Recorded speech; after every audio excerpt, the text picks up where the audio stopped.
We're okay, now we're recording. Hi, Hey, what's up?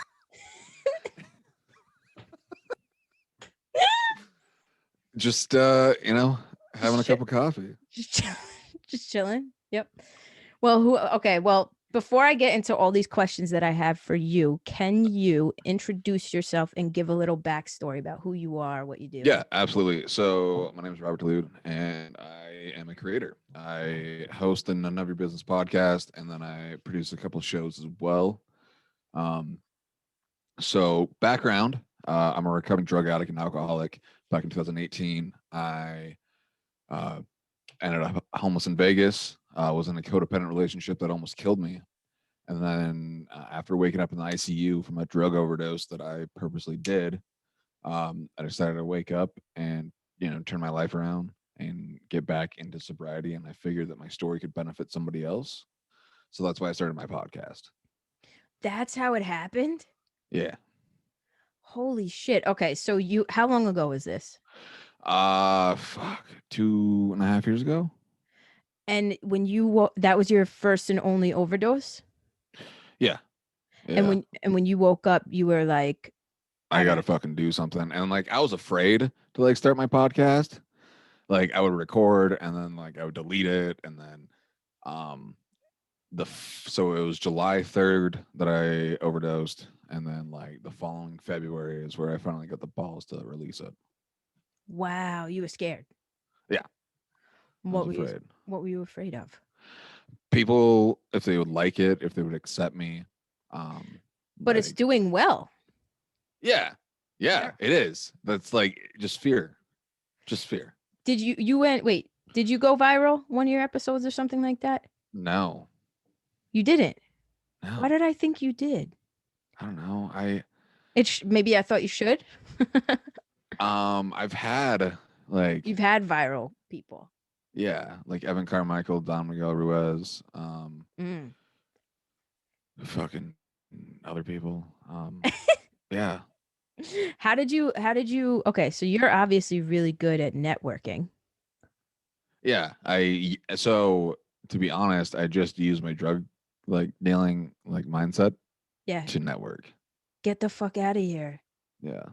So, okay. So that I was on your podcast. For those of you who don't know, I was on Rob's podcast and we were talking about how like the shitty situations kind of teach us lessons for the Hmm.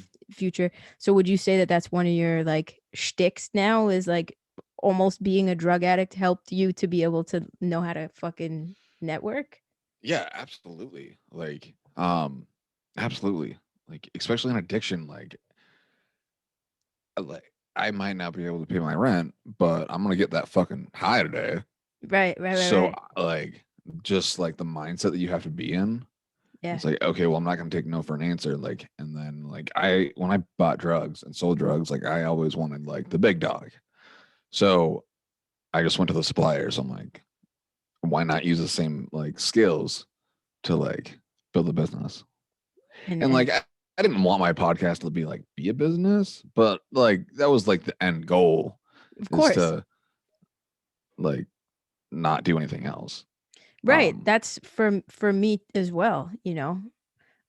Like the end goal is yeah, okay, TikTok, Instagram, all of that's wonderful, but the end goal is to make the podcast the business and like, you know, live off of it because it's you I mean, you obviously fucking love doing it. yeah, yeah, I do. I get to have beautiful conversations like with people like you, and then I get to learn. Yeah. Just You get to learn a learn. lot just talking to people. Like I've learned a lot talking to you, you know, and like your story as well. I feel like I'm a sucker for a good redemption story. Like I've always said this. Me, the person that I am, living in my fucking Long Island bubble, never really facing I mean, okay, I've gone through depression and anxiety and I've dealt with a codependent relationship with a narcissist and you know, in that respect that's a little adverse, I guess. But I've never really dealt with like crazy adversity. It's always been, okay, it's a little hump, you can kind of get past it. And Well, when, that might just be crazy enough for you. I guess, I don't know. Like, there's high bottoms and low bottoms. Like, you just had a high bottom, and someone like me, I had a really low bottom. Right. Like, we all go through struggles. It doesn't matter what our background is. Like, we all Uh, go through struggles. we do. You're right. I don't know why, but I have such respect for recovering addicts because I think that is one of the hardest things to overcome, like is an addiction of some sort. You know, I first got sober when I was 19, Mm. and then I had 3 surgeries on my testicles. Um, and then I got, yeah, might be a little TMI, but No, no, whatever. the look on your face was like, what the fuck? I was not expecting you to say the word testicles. Yeah. Yeah. Told the story so many times. I'm like, whatever. Like, I forget that it phases people. Right. Um, but so anyways, I got addicted to painkillers again, like 15 months of hell. And then I got into a relationship, yada yada yada. And like, yeah, like fucking getting off drugs like sucks. Yeah. Like, I can be sick or I can just go do some drugs and I am not sick anymore. Yeah. And like the powerless over it is fucking like when you absolutely know that you don't want to fucking pick up that drug or drink, but you like you're going to anyways. Like so many times I would just, be in my car or wherever the fuck I was, just crying like, fuck, I don't want to do this, but I know I was going to no matter what. I was going to stick that needle in my arm no matter what the fuck I did. Um, yeah. Do you think that that's what keeps people like using as well as the fear of withdrawing, the fear of what you feel when you don't have it? Like, No, yeah, absolutely. Absolutely. You don't want like when I first got sober, like all the emotions just coming up, and I'm like, fuck, like how do I manage this? yeah, Go get drunk.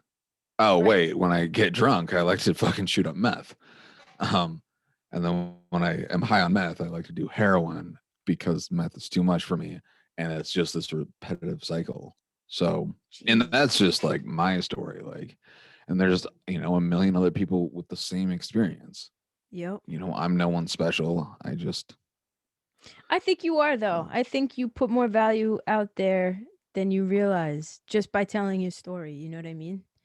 And I think you could inspire somebody out there for sure who wants to get clean or even has some sort of situation that they're going through. Like your story can inspire and probably has already inspired somebody, you know?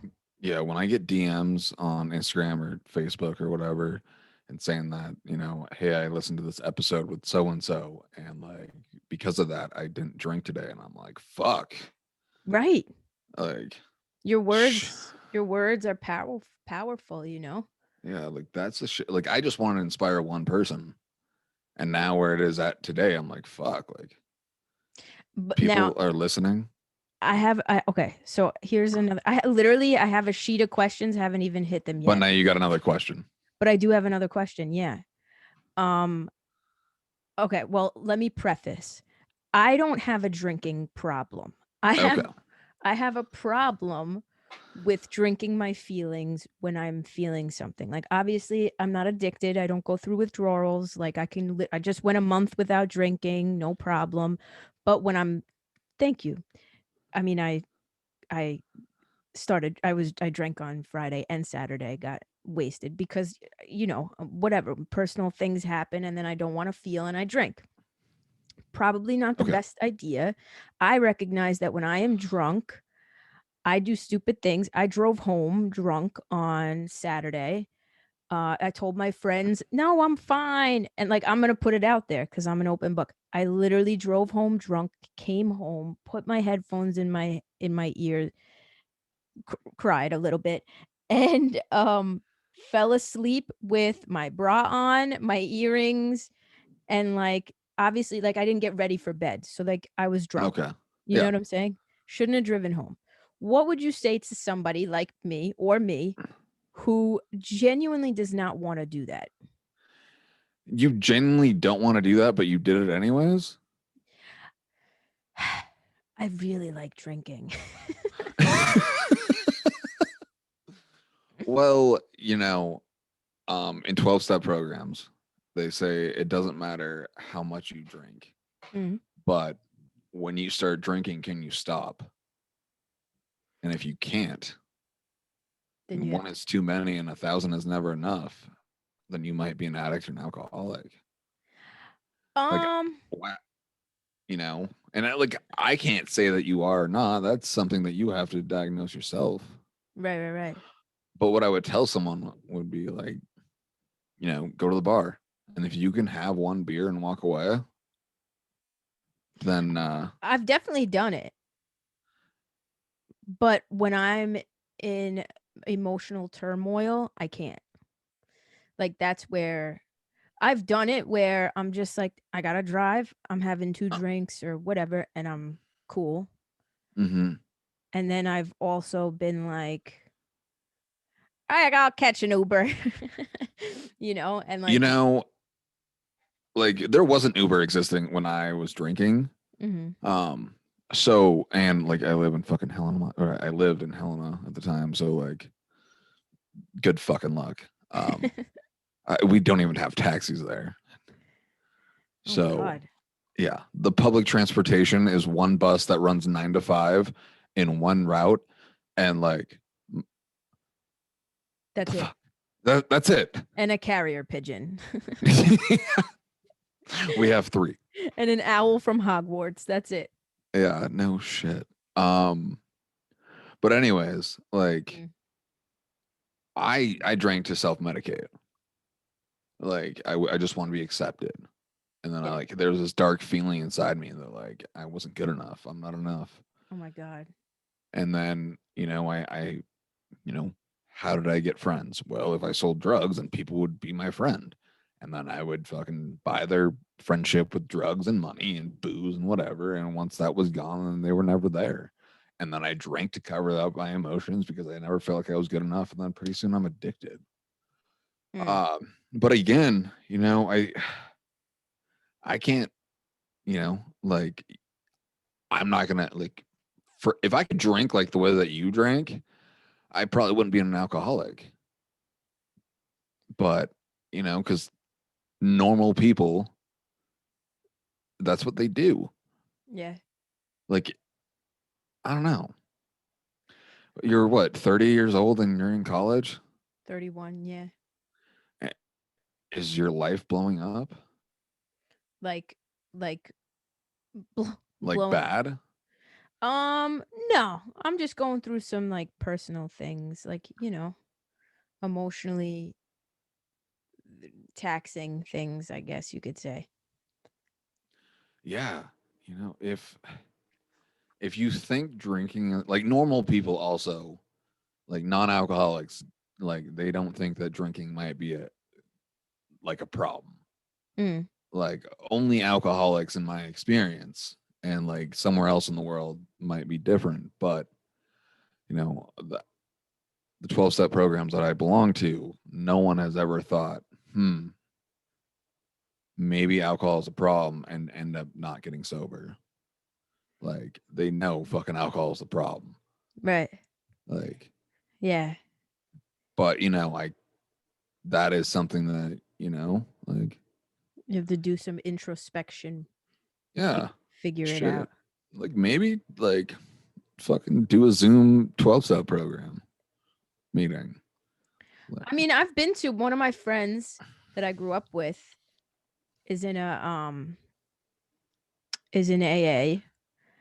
Uh and I went to one of her meetings. I guess it was like her 7 year sober yeah. meeting. So I went and I just remember thinking like, okay, all right, like I can relate to some of these people, but at the same time, like this isn't just made me very like I don't even know. I don't even know the You could relate in an AA meeting. like I could like to the emotional aspect of Yeah. of what people were feeling, you know? Yeah. Like we're also humans. Right. Right. We Like all everyone fucking has emotions. right. We like alcoholics, we just can't fucking stop at one. Right. If I could, like, my roommate is so not alcoholic. He has one beer and then has a glass of water after, like, after the beer. So he's hydrated. And I'm like, he bought two beers. One, like the first night I moved in here, he bought two beers. Because he wanted to try the new one. Huh. Had one sip, dumped it down the drain, and I'm like, "What the fuck are you doing, man?" He's like, I don't like it." I'm like, all right. And then he cracked open the beer that he usually drinks, Uh. drank half of it, and then dumped it down the drain. I'm like, what the fuck? Like, I mean, that's what I'm saying. Like, I've fucking done that. Like, I've literally taken a sip or two and just been like, "Eh, not really into this." And dude, then, you know, put it away and never needed it again, you know? Um, so I guess, yeah, I guess. Wow, we went down a fucking rabbit hole. I'm gonna redirect and ask you my first fucking question. Are you ready? but before you do that, I'm gonna Okay. say Give me maybe go to therapy instead of drinking. I do go to therapy. Pick up some more healthy habits, and that's all I'm gonna say. You're right. I gotta do that. 100%. Anyway, what's the biggest doubt that you have? That's Fuck. my first question. That's a really, like, you know, fuck it. I've never said this publicly before, but like I think I'm transgender. No way. Yeah. So like the doubt in my mind, like, am I or am I not? Like, and like going through that process is like something that I've been battling with for fucking years. Wow. Holy. And you know what? Looking at you, I would have never known that. Obviously. Really? You're right. Because you like, do you, okay. So when you say that you could be transgender, do you think that you identify as a woman? You know, like it's yes. Really? But like it will be like 3 months. That's how I feel. And then like 3 months, no. And like 3 months, am I bi? Like it's so like confusing. Right, right. That's Do you struggle with your sexuality too or no? you know what, like I did, but now I'm like, whatever. Right. Yeah, I'm like I just did. And then like that there was like I thought I was bi, and then like just like that thing in back of my head. And like the older that I get, I'm like, fuck, like would have you this is another follow-up, I guess. what's up? Would you or have you ever worn like women's clothes? Like, Yeah, and does it feel good? it does. Wow. Yeah. Which like this is the shit that like I fucking like I'm afraid to tell anyone. Right. So Wow. like Well, can I open back up to you go for it. as the an androgynous female? Um, I have in the past thought to myself the same thing. Like, all right, well, I Oh, don't. you think you're a chick too? Right. I'm sorry. Right. No, exactly. I mean, I still struggle to this day. I wear a binder. Like, I don't even wear a bra. I wear a binder to mash my boobs. I'm thinking about chopping my boobs off because, Really? yeah, because they give me really crazy dysphoria. And I don't know if I would identify as trans because I couldn't see myself fully transitioning. Yeah. Um, but I know that as an androgynous female, I experience dysphoria and I do um relate to that. You know what I mean? Yeah. No, totally. I Like get that. I don't want my boobs. Well, then get them off. Well, here's the thing though. if I have a significant other, this is how I am. My boobs make me so uncomfortable, but I'm still struggling with the idea that, is it dysphoria or is it um body dysmorphia? Because those Right? what? Yeah, no, I understand what you're saying. Because if I feel really comfortable sexually with my partner and she loves my boobs and makes me feel like, my boobs are a great thing, then it doesn't make me as uncomfortable, I guess. So I don't know. It's very confusing, this shit. Yeah. Yeah, it is. Having Um, a meat suit is very confusing. a meat suit. Is that what you call your boobs? No, just my body, body. Oh, gotcha. Yeah. Yeah, it is fucking confusing. Yeah. Like I was gonna go to like a gender therapist, and then like I got afraid and I canceled it. What are you afraid of though? Um, knowing, I think, like just taking that step. Okay. Like, yeah, I get it. I totally get it. What but okay, if you were, let's say in the future, to transition, yeah, sexuality wise, how would you identify? Would you then be still bi, still liking men and women, yeah. I think so. or pansexual? I guess you would probably. Yeah, because I'm like, whatever. Like, if I dig your vibe, then like Right, there has to be like chemistry. right, right, Yeah, right, right. like if there isn't chemistry, then like I'm like I can appreciate you, but But go away. yeah, pretty much. That's how I am too. Um, I mean, again, I said this to you on your podcast. The amount of straight women that I've been with, I know that sexuality is fluid. You just have to be open to certain things. Yeah. And for me, I would never rule out the idea of falling in love with a dude. The chances of it happening are less than 1%, but I'd never rule it out because I know that sexuality is fluid, and a vibe is a fucking vibe. It doesn't matter, what So the like, what if a guy asked you out? it'd probably be a no. So okay. It'd be a no, but I also know that if I fell in love with a trans woman, right?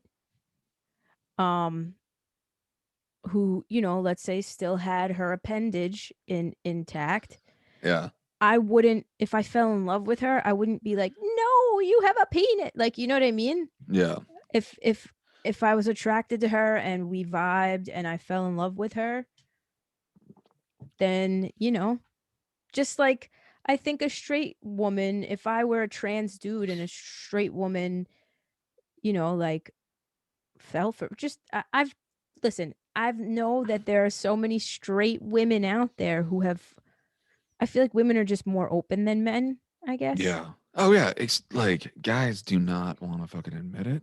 No, Like, it's emasculating. yeah. Like, oh, I hooked up with this dude. Oh, you're a fucking faggot. Like, Right. Right. but then you fucking call him a faggot, but then you'll go watch lesbian porn. Yep. And I think also So for androgynous lesbians, it's emasculating for us to say that there's a possibility that we would end up with a dude. Like, I know I love women. You know what I mean? I'm attracted to women. Um but like, I've never had tendencies toward men, I guess. But mm, again, I would still, I still have an open mind because I've been in situations where I've made out with dudes and like it didn't not do anything, you know what I mean?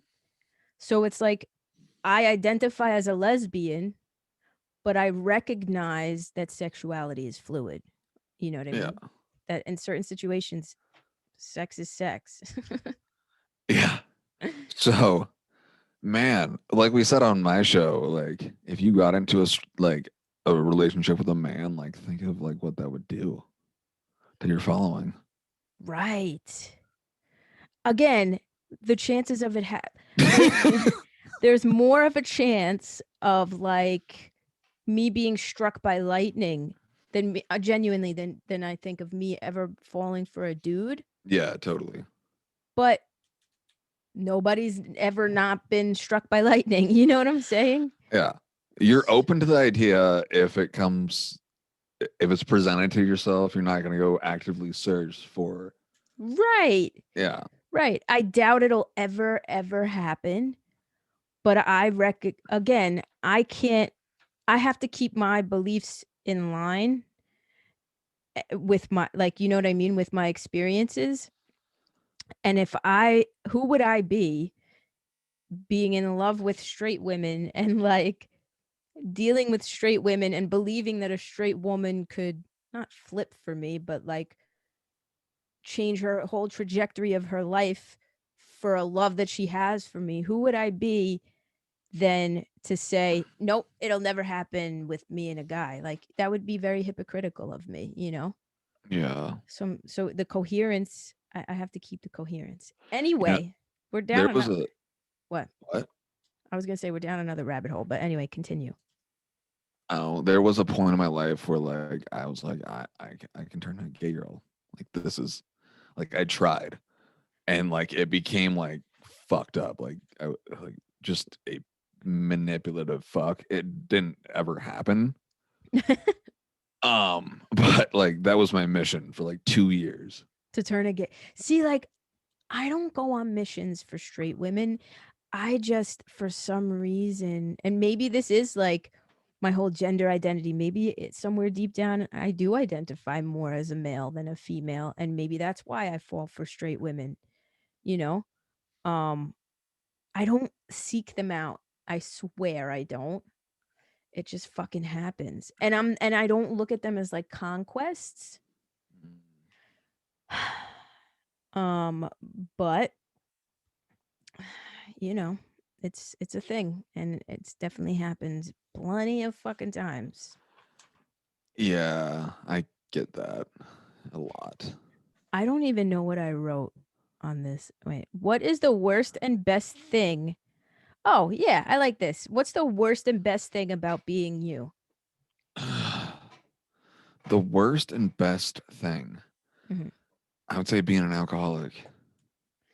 Is both the worst and best thing? Yeah. Okay. On the worst side of it, Explain. I can't drink like a normal person. And like the thinking that an alcoholic has is like bipolar, schizophrenia, and like, obsession to the whatever, just craziness. Mm-hmm. And then like the best part of it is I get to go to Alcoholics Anonymous and I get to live a spiritual way of life. And then I get to help other people with my story. So yeah, that Okay. You have obsessive thoughts, right? oh yeah. I might literally be a fucking alcoholic. I don't have obsessive thoughts about alcohol, but I have obsessive. Okay, when is this like the mind of an alcoholic when you get into like right now I'm going through a bit of a heartache situation, right? Yeah. And when I find this type of situation happening, I get myself into a thought loop that never ends and causes uncontrollable anxiety and almost becomes debilitating. Is that Is it with another human being? like a codependency thing? Yeah. Yeah. So like codependents and alcoholics like to think very similar. Okay. So I'm codependent. That's up to you to decide. Oh, I'm I would definitely. check out an Al-Anon meeting if I were you. Really? Yeah. What's Like Alan? I go to Al-Anon. So like Al-Anon is for like um the family. Like if we were dating Mm-hmm. and like I was a drunk alcoholic piece of shit and you were fucked up over it, Uh-huh. like you would go to Al-Anon and then I would go to AA, if that makes sense. Got it. So how would an Al-Anon meeting benefit me as opposed to like an AA? Because Al-Anons are codependents. Okay, which makes sense because I grew up with an alcoholic stepmother who was Mm. abusive, so that could be where I'm codependent from. Yeah, you got that trauma. Right. Yeah. And you might not think it's trauma, but it's trauma. I might have to look into this. Wow, you're see, I told you, you're fucking changing lives. By the way, I'm gonna send you my PayPal, and it's gonna be $100 per session. So, $100 a minute. well, I was gonna say an hour, but fuck, all right. Whatever, shoot your shot. I mean, fuck. If you can squeeze out as much as you can, then fucking do it, you know? Um, which kind of brings me to my next question. And I kind of know, I think I know what your answer is going to be, but what risk have you taken that has really paid off? Starting my podcast. I knew it. Explain. So starting my podcast, I was always afraid. Like I was afraid. Um, and now like I have relationships with some of my favorite YouTubers, some of my favorite speakers, some of my favorite authors. And my network has just like expanded so much. So when I like write my book and I can do speaking gigs, like everything is aligning up to that. Fucking 2018, I was fucking shooting up heroin and meth in Vegas. And now I get to sit at the table with fucking million. Well, I get to have a conversation across Zoom because of COVID with millionaires. And I have this network and like my contacts today are like full of successful people and not drug addicts and drug dealers. I That's guess that's a lie because I do have drug addicts from recovery in my phone. So, um, but not actively using drug addicts and alcoholics. So yeah, that like fuck. When I had Evan Carmichael, my favorite YouTuber of all time, on my podcast within 3 months of doing it, I was like, holy shit. And then like just other people on just like that. Like I've been looking at these people for years, fucking have given me inspiration for years, and now I get to have a relationship with them. And I'm like, what the fuck? that's incredible. That is honestly, that's fucking incredible. And uh, off camera and off the record, you're gonna have to teach me your ways of how you fucking network and get these people, like, or just anybody that, because you know, we all have people that we look up to and that we would Yeah. love to have a conversation with. And I always think to myself, like, someday, you know, like someday I'll be able to reach out to that person. But then I think to myself, like, why not now? You know, I have a little bit of leverage in the game that Yeah. Like fucking you. Are you kidding me? Like you. So you can literally reach anyone that you want. Like I have to break algorithms to get into their DM box. get the. What do you mean? Wait, what do you explain that? So if you so they can set like settings and shit, and if you have like X amount of followers, like you they won't even like reach your inbox. So you have to like break the system through Instagram and Facebook to get on their DM box, because otherwise it was just like they won't even see it because you're following so low. No, the fuck way. That's how. That's so disgusting. Can I just say that it's like your worth in a person's inbox, according to Instagram, is based on how many people fucking hit the follow button? I'm Yeah. appalled by that algorithm. You're appalled by that? Yeah, That's fucking Instagram. I know. like, I'm so appalled like, that that's how that works. how does the TikTok algorithm work? I think it's like anybody can message you, right? If you're, I don't know, because I have, so like, okay, so on Instagram, you know how you have um people who just message you and then you have message requests, Yeah. because either you're not following them or whatever.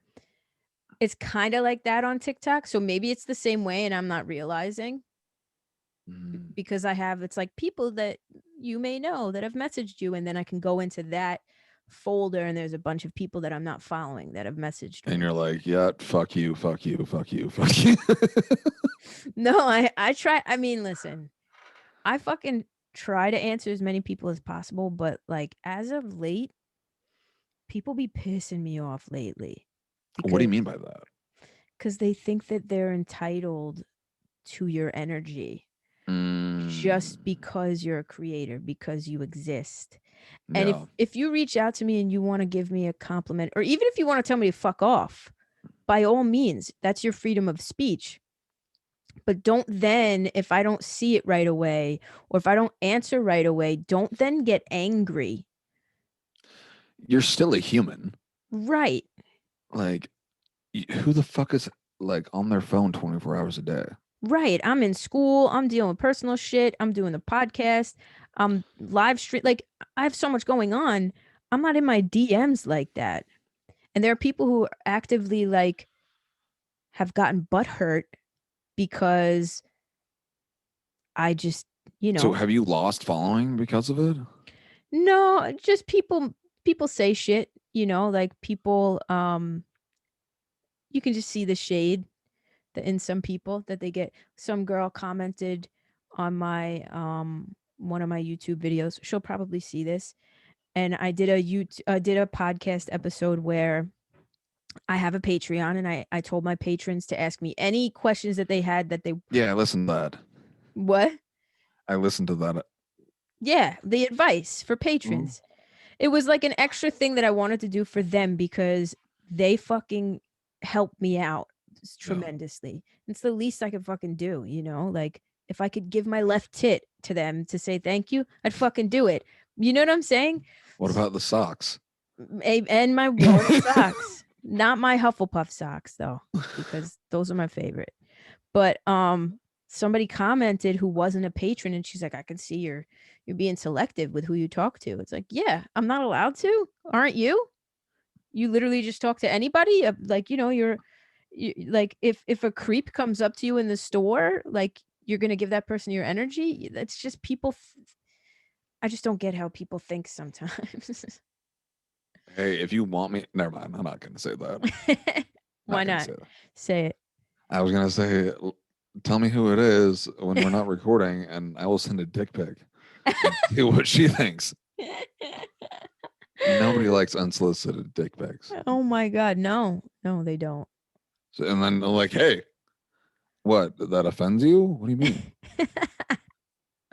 I would die, but no, I'm not telling now. I'm not telling you who it is. Okay, my next question. What's the I think I already know this one too. You know what? I like this question. What are you tired of hearing about? COVID. COVID? Yeah. COVID, politics. Yeah. Um, yeah, that shit. Yeah, COVID, politics. Ha- Um, and how fucking politicized we've created a pandemic to be. yeah. Um, I don't want to wear a fucking mask anymore. I don't know anybody that's I mean, I don't know anybody that's out there like, yay, my mask. You know what I mean? It's fucking annoying, but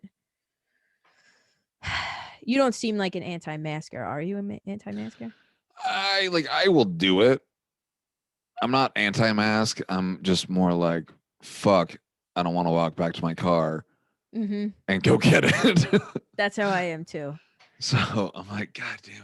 Yeah. Like, I'm so fucking over it. Like, It's when you look out, this is how I see it. When I look back to before COVID and then I look out, it's hard to picture what life is going to be like after this. If certain things are just always going to be in place from now on, or like, You know, when you're in a situation, you're just like, I can't see a fucking end to this, you know?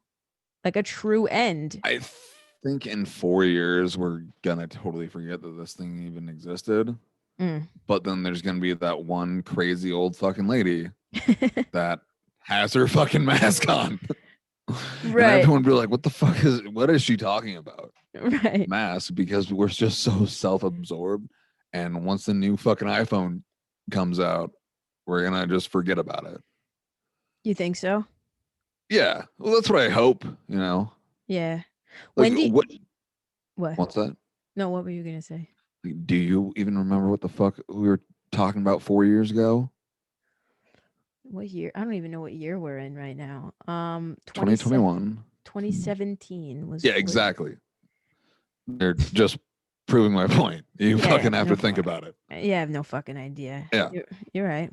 Remember the Ebola scare? Everybody was up in arms about that, and like two people in the United States died. I think I was high, so like no, I don't remember the Ebola. So You were high through Ebola. All right. Well, thank God. I mean, realistically, thank God COVID isn't like the Ebola virus. The chances of survival for Ebola are like 20%. But I mean, I just right now, where we're at right now, I can't look at life and be like, I can't wait for this to be over because I just don't see the end right now. yeah, yeah, it's like, oh, okay, this thing will, just come here and then it's gone, and now it's been a fucking year, Yeah. and And we're not any better. no, We're really not. We're almost in February. I cannot believe it's been a fucking year. Remember that bullshit when they're like, yeah, we're just locking down for 2 weeks? Yeah, okay. yeah, lockdown, and then the virus will disappear, Yeah. and it only traveled from China overnight, but it will disappear. So Yeah, not too yeah, bad. fucking oh, like I literally moved over to Missoula because like there's like more shit going on here, and then I moved over, And and we're then up. the fucking shutdown happened. Mm. Literally 2 weeks over here. I'm like, oh, well, now why the fuck am I over here? And then my job shut down last month. So like, I'm like, Wait, do it. where were you working? I worked at Big Sky Academy, so it was a behavioral youth treatment center for delinquent teenagers. Wow, you're my fucking hero. Thank you. You're welcome. Um, so now like I might move back to my hometown to like do something similar like that. That's what you were telling me when we were texting that you're like contemplating life choices right now. Yeah. What would that move be for? Just because? My family's there. Like, yeah, my family's there, and I was thinking about it a couple weeks ago, and I'm like, there's nothing in Missoula for me right now. Mm. Like, I all my friends, like not majority of the people that I give a fuck about, the ones that I love, um, I live in Helena. I'm like, why don't I just go to Helena? Yeah. Like, I don't like we can't go to fucking concerts right now, anyways. Right. Right. Right. Can't do anything. I- So I- why not go be around the people that I love? When do you think shit's gonna open back up again? They like in Montana, they got concerts planned for August. But Um, but like so many fucking people are moving here now. That's probably gonna change. yeah, I don't know. I Yeah, really don't fucking know. we barely. I think we just hit 1 million people in the state. So 1 million people in Montana alone? yeah, Jesus Christ. yeah, fourth Damn. largest state in the fucking country, and we just hit 1 million people. I don't know how many people are in New York. Yeah, like How, 34 million. we have 34 million people here. I believe that's what it is. Well, thanks for that. Letting me know I lived here my entire I life. could be completely wrong. Um, but yeah, that could be I completely wanna. fucking. I almost want to Google it right now and figure it out.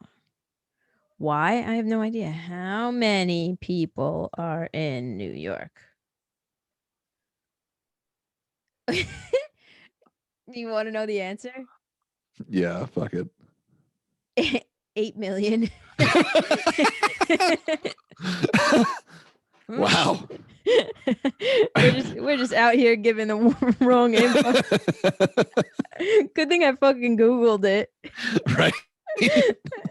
Somebody in the UK is gonna listen and be like, "Do you know how many people are in New York?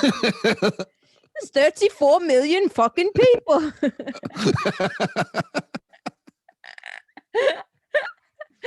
Wow. I mean, I guess if you've ever been to Manhattan, it fucking feels like there's 34 million. No, I've like the farthest east I've been is fucking Glendive, Montana, and that's like almost to North Dakota. So oh wow.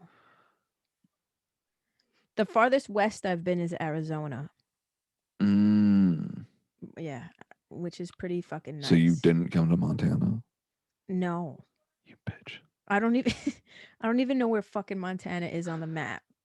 Yeah, most people don't. Like, do you guys even have a team? No, You don't? like a professional team. Yeah. Yeah, no, we don't. See? Like, what the fuck? Like, nah, Montana doesn't exist. It just Yeah, doesn't. and it doesn't. But Sorry for anybody who's from Montana. I don't believe you. I don't believe you. Anyway, what event or events made the biggest impact on who you are today? What event or events? Hmm, that's a good one. Thank you. I gotta say, I googled it. I didn't even think of it on my own. Oh, since it's not an OG question from Tori, that means they don't have to answer You must answer. it. So that's fuck. That's deep. Um.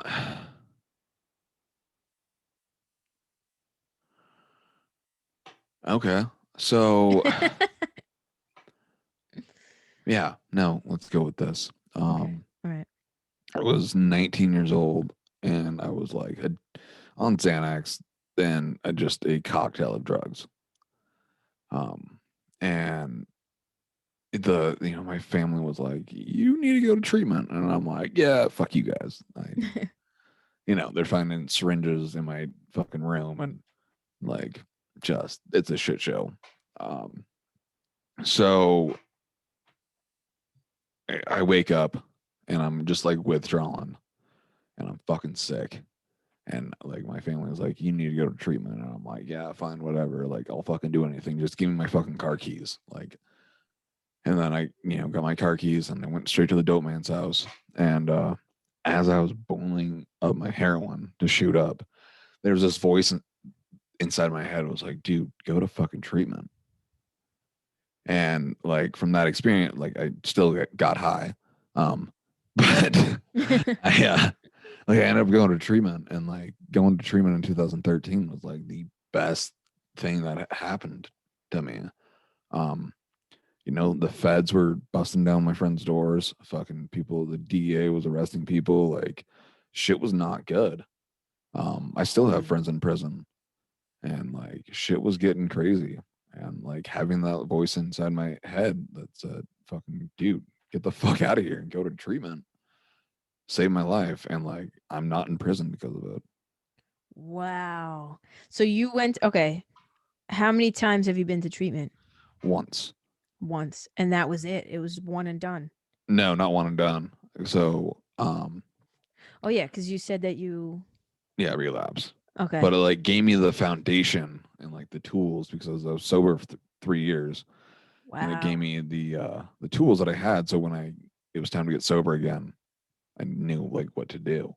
So Not to mention, and this is weird for me to even say, um, but I've heard that when you're sober for a while and then you relapse, that's when the overdose happens because you seek out the same amount of drug that you did when you were using, and Yeah. you had your Oh tolerance. yeah, that happens a lot. Like I'm like surprised that I like never OD'd until I purposely tried to. I can't believe, and I'm just gonna say that too. Like, I can't believe that you, first of all, like purposely tried to.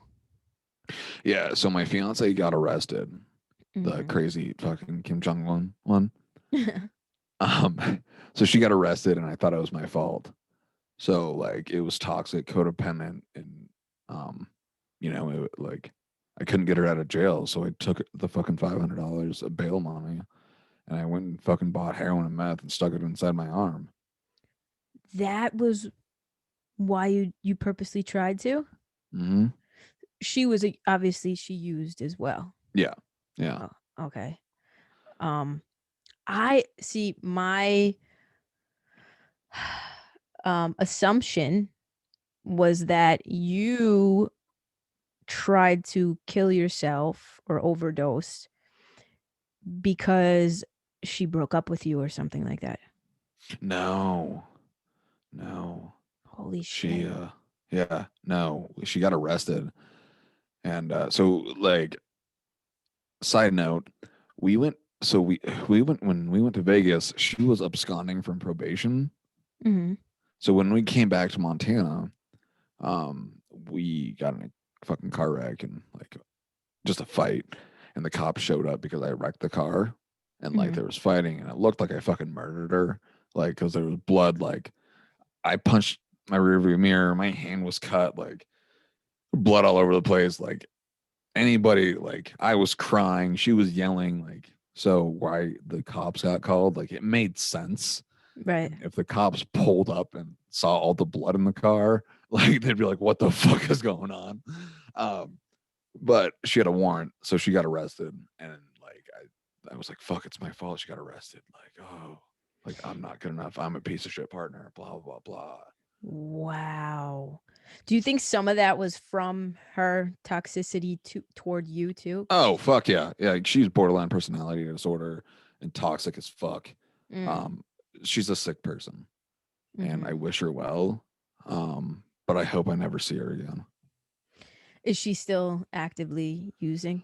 Last I heard, she was back in Portland, where she's from, and she's doing well. Okay. Last I heard. I don't know. Don't give a shit. Right. Right.